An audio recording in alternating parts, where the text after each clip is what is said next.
Patrolman Dan Trocki is making his first run for political office and decided to make it a good one, and that is for the mayor of the city of Haverhill. We have him here today to be able to talk with us about the various issues confronting the city during the course of his election. Very good to have you here, Patrolman Trocki. Thank you for having me.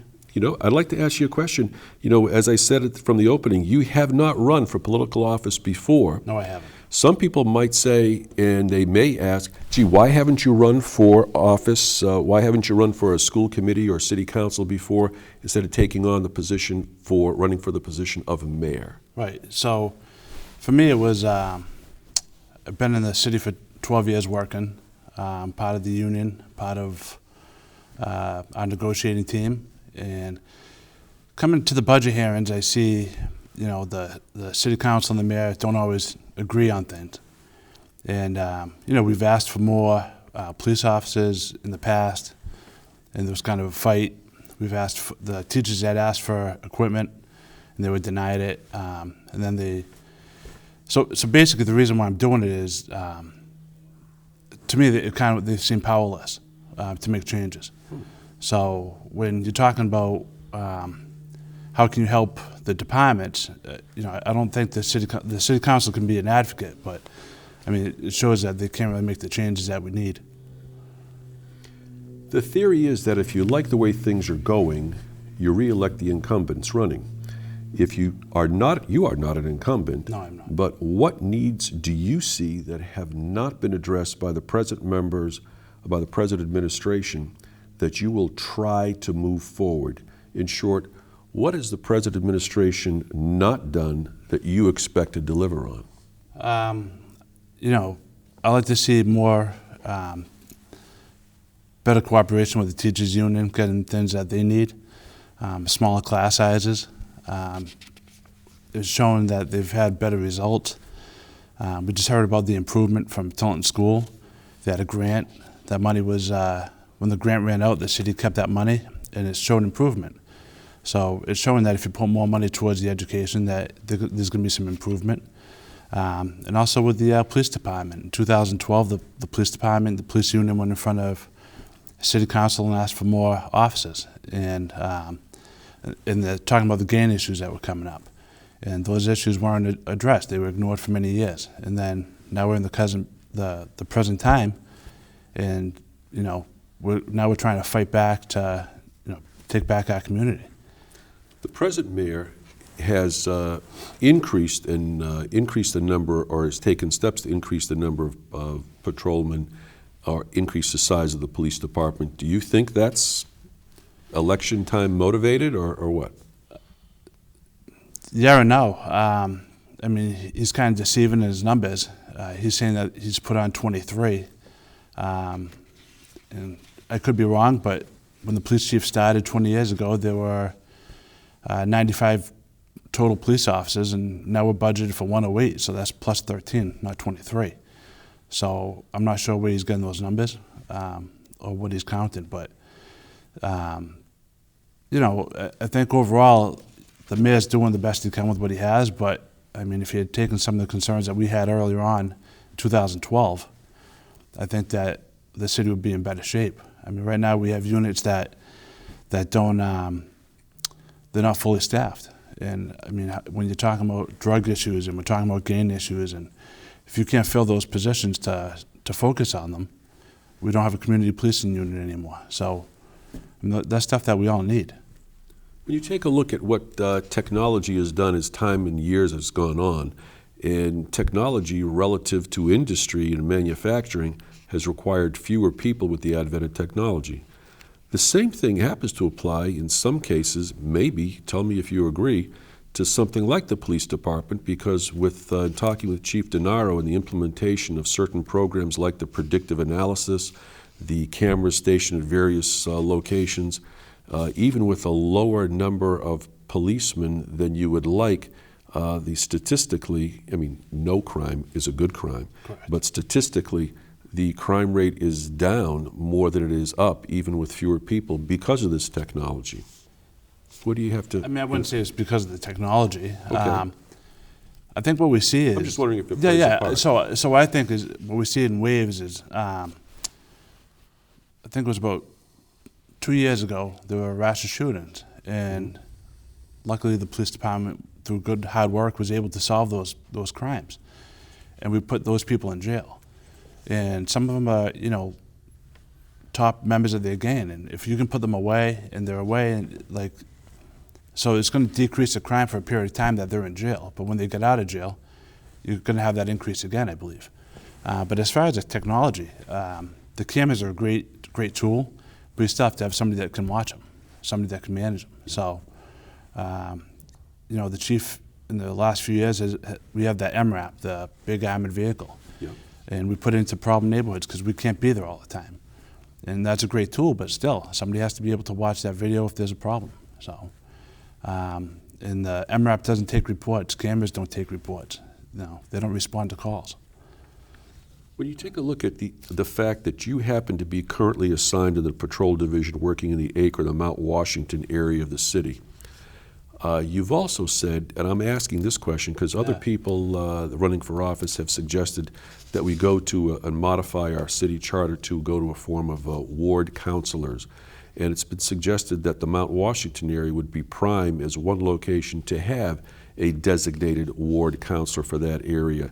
You're running for mayor. You've spoken in favor of ward counselors, and more specifically perhaps for the Mount Washington area because that's where you patrol. Could you elaborate on that a little bit? I think that everybody should have a seat at the table. I mean, when you're talking about issues that affect your neighborhood, your community, I think if you have somebody from that area that can properly stand up and work for you, I think it's a big improvement. I mean, I don't know of anybody that's representing the Acre right now. I don't know of anybody on city government representing Mount Washington. That they're in there all the time, or they hear from the residents all the time.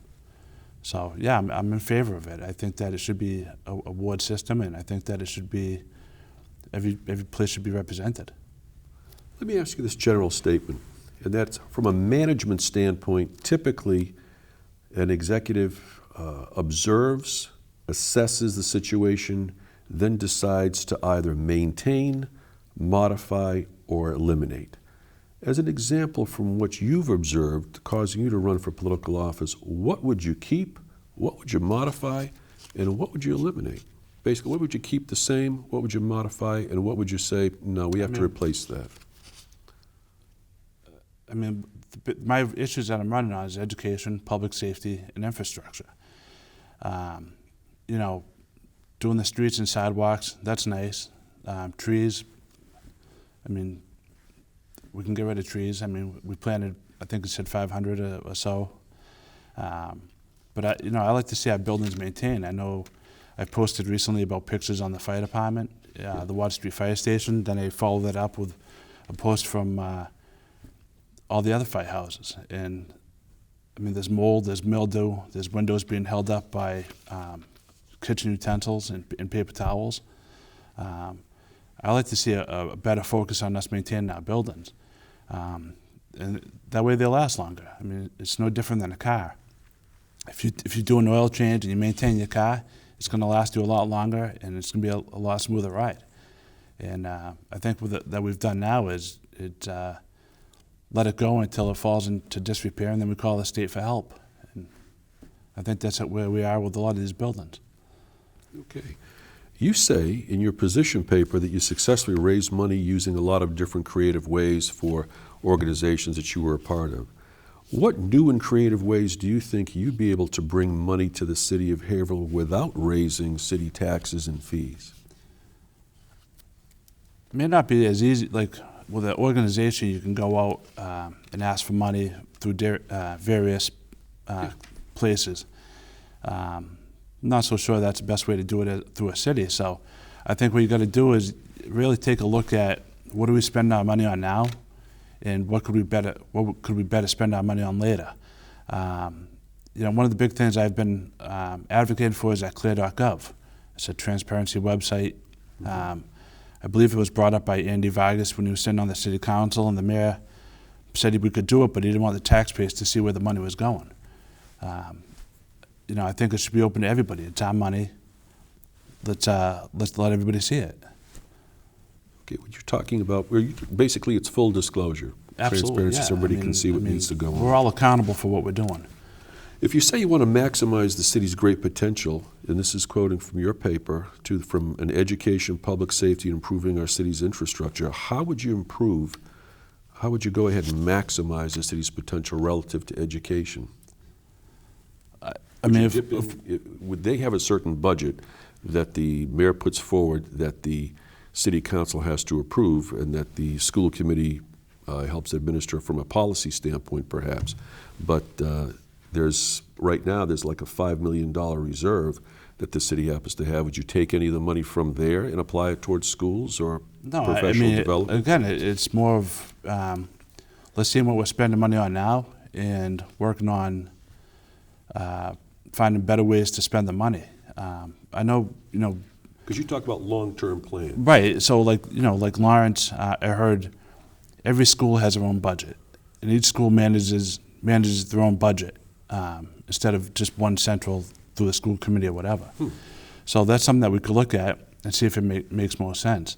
So, one of the things I heard when I first started running was certain schools got certain grants, much like Tilton, Yeah. and they had improvement. But why wasn't that done? Why couldn't the whole district have the grant? That's stuff that we got to look at. And when I talk about maximizing, I mean that's what it is. I mean, it's got to be equal for everybody. I mean, not certain schools and certain students. Do you think professional development relative to teachers, that's a big, big thing for educators? And do you think enough of that has been going on? I'm just, when I go down your history or the things that are concerning you, professional development for teachers, I think, is a high priority. Yeah, I mean, I think there's enough of professional development for the teachers. I think the teachers do a great job. I don't think the problem is with the teachers. I think it's a problem with, like I said, smaller class sizes. I believe the current superintendent has instituted something called right sizing. Right. And by being able to reduce class sizes and taking, let's say, a class that has 35 students, reducing that so that those students can be more equally dispersed Right. for smaller classes. And I know she's gotten a lot of praise from the school committee for that. Is that going down the right track, do you think? I think she's trying. The problem is that the schools are overcrowded, and that was something that we talked about. Rorick when he was running, he brought that up in I think 2007. We got to be prepared. Like, you want all this extra housing? What are we doing for the overcrowding for the schools? And it still hasn't been addressed. We have one brand new school. We have more in the pipeline, but I mean, there has to be smaller class sizes. I mean, if we're going to have any improvement, the teachers need to focus on their students. They need time with those students, and that's where the difference is going to be made. When you talk about education, that's a key component in any municipality, and that's got to be true for the state of Massachusetts, 351 cities and towns. And one of the key components that you happen to have in your position paper is that you say you must engage parents to be more active in their child's learning. The thing is, that's maybe among the top priorities for educators, Yeah. and you would be the head of the school committee if you become mayor. How would you be able to engage parents, to become more responsible and be part of their kids' learning process when, in fact, let's face it, some parents figure that as of 7 o'clock in the morning, the school system's in charge of the kids, That's and that's a babysitter until you get to 3 o'clock in the afternoon, and then I'll take over. Right. So, I'm a parent of two small kids. Both my kids go to Haverhill Public School. I'll just use their example. My daughter comes home every day from school, and she does the homework. She does all her projects, everything she's supposed to do. And she tells me that not every kid's doing that. And it's a challenge. How do you get a parent to be a parent, right? And that's How do you do that? You could look at it from a police standpoint. Why is a kid running around at all hours of the night? Why is a kid breaking the whole thing is, education is for the children, but it's also, we have somehow, and again, like, I'll work with the teachers union, I'll work with school committee, and try to find ways to engage these parents to be, to participate in their kids' lives. I mean, No, I get it. yeah, I mean, for us, it's education and public safety pretty much go hand in hand. If you have children that are educated, that want to be in school, that want to learn, that want to do well, well, they're going to Translates into a better community, lower crime rate. correct lower crime rate. That'll have to be the last word. Patrolman Dan Trocki, thanks very much for being here today, and, Thank you very much. good luck to you in your run for the mayoral position on November 5th. Thank you very much. We hope that this program has been a point of reference for you, and until next time, my name is Frank Novak, and thanks very much for watching. And remember to vote on Election Day, Tuesday, November 5th.